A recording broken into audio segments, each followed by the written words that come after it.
Hey guys, welcome back to my channel. So we have a winter storm that's coming through Texas right now, and I'm going to play a little video and so you guys can see what's going on as of now.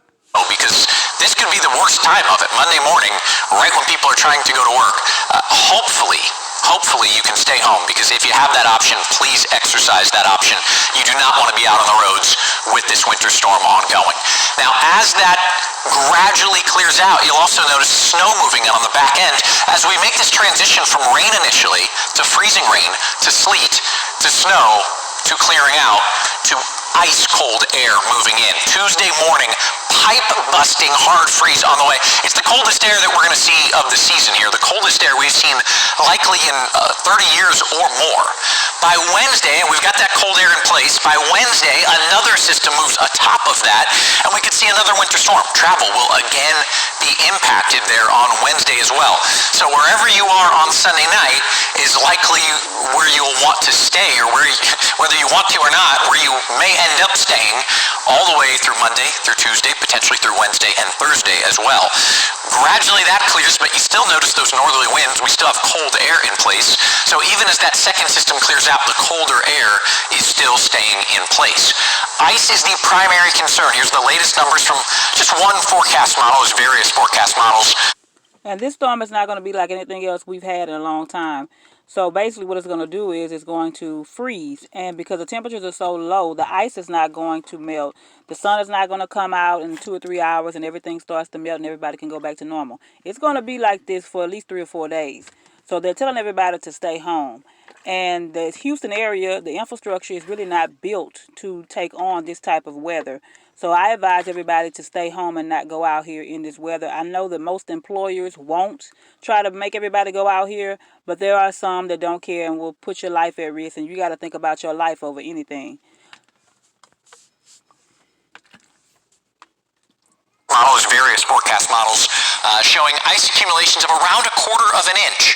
If you get ice accumulations over 1/4 of an inch, you're talking not just the issues to the roadways, to transportation, but also major power outages. And that's another factor here that we have to consider, is that as we get that ice, it adds weight to tree branches, to power lines, and that causes some widespread power outages as well. So not only is travel impacted, but even those of you who are staying at home could be impacted by power outages. I mentioned on the back end of this system, as it transitions over from ice to snow, very likely we will start to see those snowfall accumulations, and that's certainly possible area-wide, but highest farther to the north and west, seeing this particular model here showing up to 5 inches of snow in areas like Huntsville.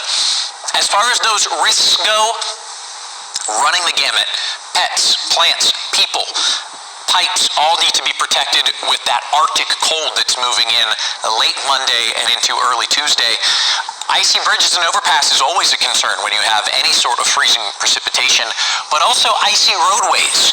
Generally, because the ground maintains some level of warmth, some residual warmth from the warmer days, we don't worry so much about those surface streets. It's cold now, it's staying cold. We're going to see some of the coldest air we've seen, and that means that even those surface streets will freeze over. If we get freezing rain on those surface streets, they will be slick. So it's not just bridges and overpasses, it's every road, every street across Southeast Texas where we have the potential for some very ugly travel conditions. And already further north in Fort Worth area, there was a 100-car pileup. Also in Magnolia, Texas, there was a car pileup, about 13, 15 cars. In Fort Worth, 5 to 6 people were killed. The initial report was 6, and I saw another report that said 5.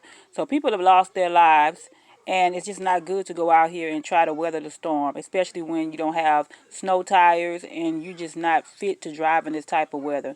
And the Houston area and Texas in a whole really don't see this type of weather. Only in the Panhandle they see this type of weather in Texas. Further south, we don't see this type of weather. Maybe every 30 to 40 years we see this. So everybody has to just use their common sense in this situation and don't send your children out here. Most of the schools are going to close down anyway, so there won't be any school. I don't know what the mayor of Houston is going to do. I don't know if he's going to shut the city down, but it hasn't been announced yet. So I'm looking forward to that's coming soon. Possibly Sunday he may make an announcement, or maybe later on tonight. Very ugly travel conditions. For today, 39 degrees your high temperature. I've got a 30% chance of rain in there. Things worse off farther to the north and west where we could see some frozen precipitation later tonight. But it's late on Sunday when things really go downhill. Continues through Monday. The coldest of the air there Monday night. We have the low of 12 degrees. But look at the high on Tuesday. So even as this system moves out, the high temperature on Tuesday is in the 20s. And that means that any frozen precipitation, any freezing rain, any sleet, any snow that we get isn't going to melt. Temperatures never get above freezing, so it just sits there on the roads. So travel Tuesday is still ugly.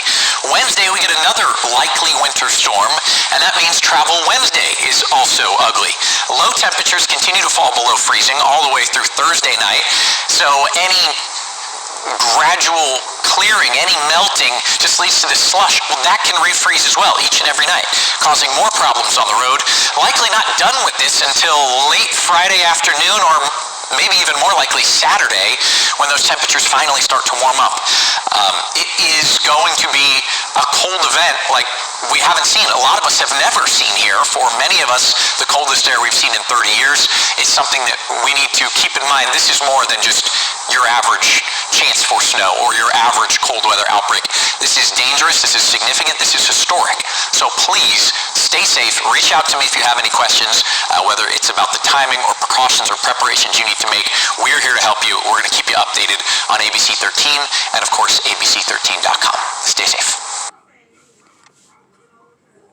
Okay, guys, and the low was initially 17. Now it's 12. And there's other reports saying that it's going to be in single digits lows for that Monday coming into Tuesday. So y'all stay safe out there. Peace.